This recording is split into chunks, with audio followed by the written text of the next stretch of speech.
시편 7편. 여호와 내 하나님이여 주께 피하오니 나를 구하여 건지소서. 가끔 저희는 생활 속에서 억울함을 당할 때가 있습니다. 더구나 한국 땅이 아닌 미국 땅에 살면서 억울함을 당할 때 성도님들은 어떤 아픔이 있습니까?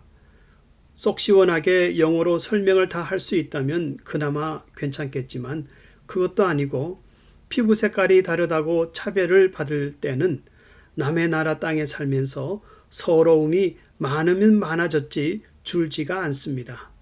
그러나 성도가 어떤 어려움을 당해도 의를 베푸시는 하나님은 항상 기도하는 성도 편에 서 계신 것을 잊지 말아야 합니다.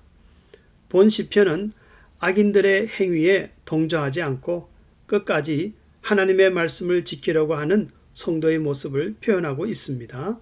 어떻게 보면 연약한 인간이 처절하게 발부둥치는 것과 같습니다. 하지만 하나님의 심판으로 의인의 승리를 말씀하고 있습니다.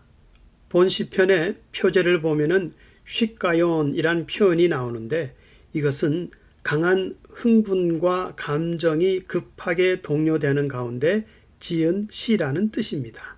그리고 베냐민 사람 굿시는 누구인지 정확히 알 수는 없으나 다윗을 거짓으로 저주하고 박해하였던 자라고 봅니다.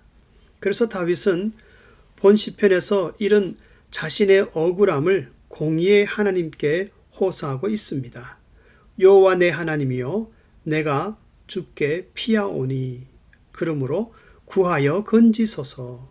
여기서 구하여 달라는 것은 save me, 잡히지 않게 보호해 달라는 것이고 그리고 건져달라, rescue me, 이것은 이미 잡힌 상황에서 구해달라는 의미인데 다윗은 심적으로 괴로움을 당할 때마다 늘 하나님 품으로 달려가 Father God, 하나님 아버지 하고 안기는 신앙인이었습니다. 그럴 때마다 하나님은 다윗의 등을 토닥거리며 쓰다듬으며 위로를 해 주셨습니다.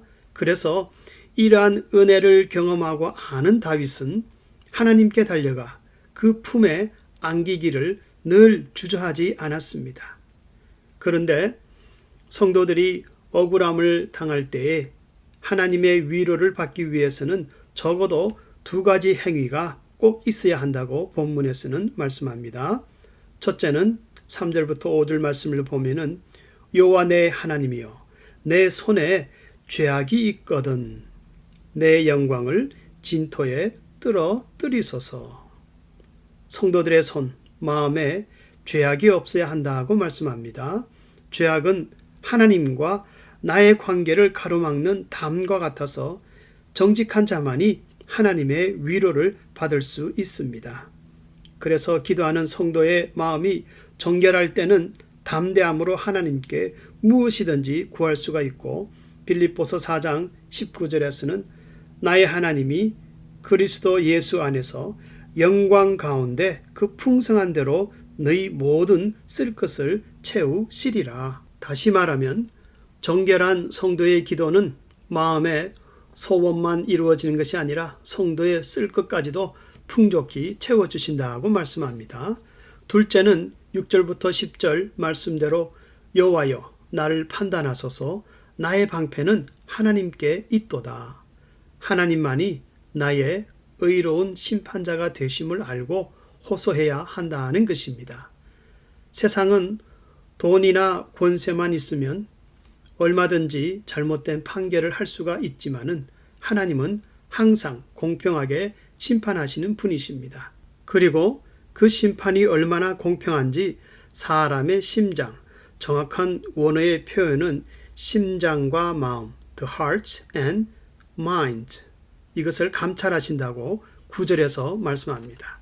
여기서 mind, 마음은 문자적으로 콩팥을 의미하는데 성경에서 종종 생각하고 계획하고 결정하는 깊은 내면을 가리킬 때 사용되는 단어입니다. 마치 몸에서 콩팥의 역할이 버려야 할 것은 버리고 깨끗한 것은 받아들이는 정화 작업, 필터링을 하는데 인간의 마음이 그런 정화 작업을 하지 못하여 더러워질 때는 죄를 짓게 됩니다. 그래서 사람의 심장을 관찰하시는 하나님이 이렇게 내면의 깊숙한 곳까지 다 꿰뚫어서 판단하시니 항상 심판이 공평하다는 것입니다.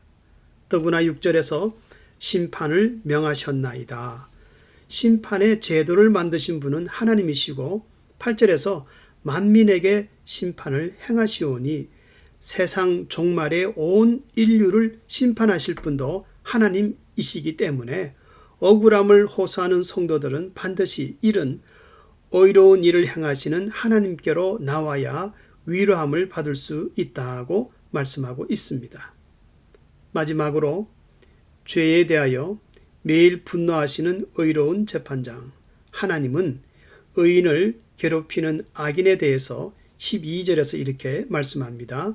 사람이 회개치 아니하면 저가 그 칼을 가르시며 그 활을 이미 당기어 손만 놓으면 화살이 날아가도록 예비하셨도다.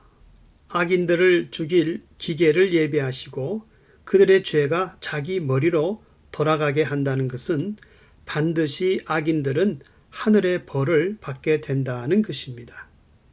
그리고 다윗은 결론적으로 17절에서 성도들의 억울함을 들으시는 하나님께 감사와 찬송을 드리고 있는데 그 이유는 하나님을 신뢰하여 눈물로 씨를 뿌린 자는 언젠가 꼭 기쁨이 임하기 때문입니다.